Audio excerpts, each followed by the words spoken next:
Welcome, everybody, to another session of Message from the Streets. Have a pretty interesting topic here. Not going to keep you very long. I don't think so anyway. And remember, it's just a point of view.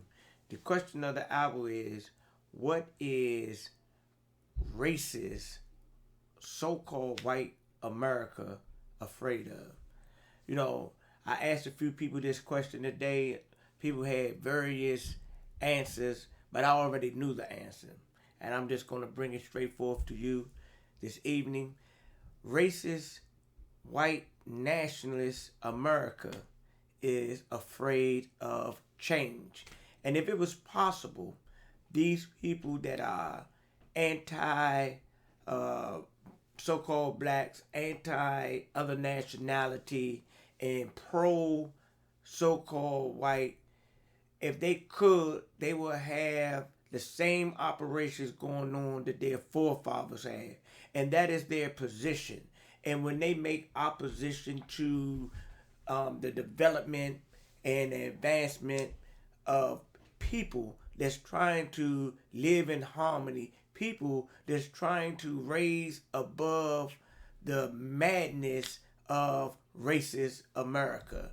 So, what this fear of change does is get the people stagnated.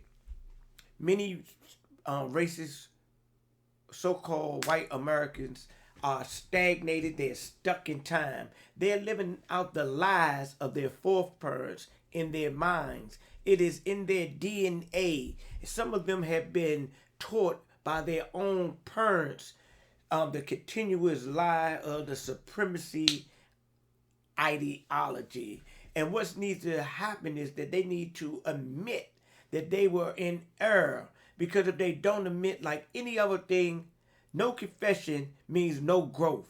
So the only way that you can get past this level of operation is to acknowledge the error of your foreparents, acknowledge the errors that you have made an alliance and agreement with, and apologize and move forward. It takes a real man and a real woman to acknowledge errors that they have made, make an announcement of it, and free yourself from the bondage of the self-created hell that you're making for yourself because of the disposition or the positioning that you're taking.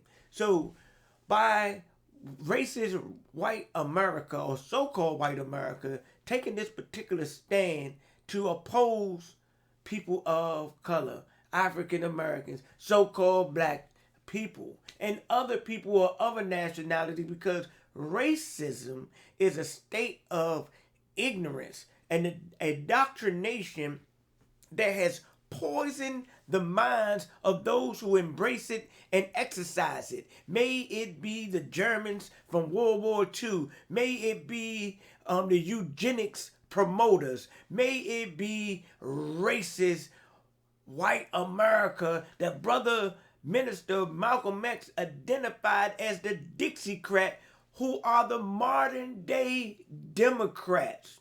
I have nothing against the Democratic Party, but we must become conscious that what they did was a switcheroo game. A lot of people are not aware that so-called blacks were Republicans, and the greatest adversaries to the advancement of our people was the people in the South. The South was the Democrats, also known as the Dixiecrats. And now what's going on is that the Democrats are so-called being sympathetic to the plight of the so-called black man, whereas though the Republicans, now they have put on the face an ideology of capitalistic, racist America. One of my friends, we were talking and they were saying, man, you know what? The Republican Party is not a bad party. And I actually, as I made mention before, do have some agreements with the Republican Party ideology, but they're too far to the right. There's no balance in that party, and the Democrats too far to the left. No balance in that party. So I can't make an alliance with neither one of them because they're practicing an unbalanced lie with their ideology and how they're operating.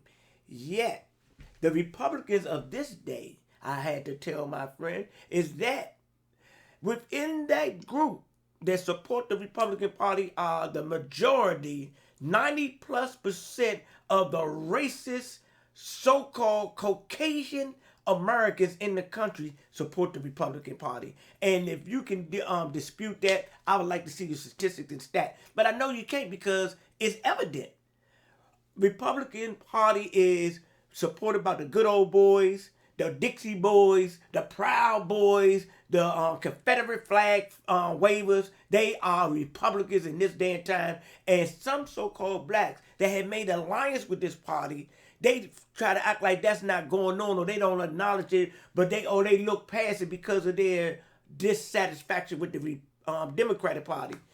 As I made mention before, we need a new party, a new idea, because these two parties that we got to choose from showing us with Biden and Trump that we are stuck. And we are stuck on stupid, and we continue to participate in this circus, in this shenanigans of both of these parties. Ladies and gentlemen, this is another message from the streets, just the point of view. I hope that this information brought some type of view to you, some type of enlightenment. And once again, as always, live your life on purpose, with purpose. And anything that I have said, research it, investigate it, look within inside of yourself. Until we start being true with ourselves, we're not going nowhere. And so-called white America, you're lying to yourself. And that's why that the progress of this society is so lopsided and it's not going nowhere. Because we got to come up together if you like it or not. I come to you in love and I leave you in peace. Peace.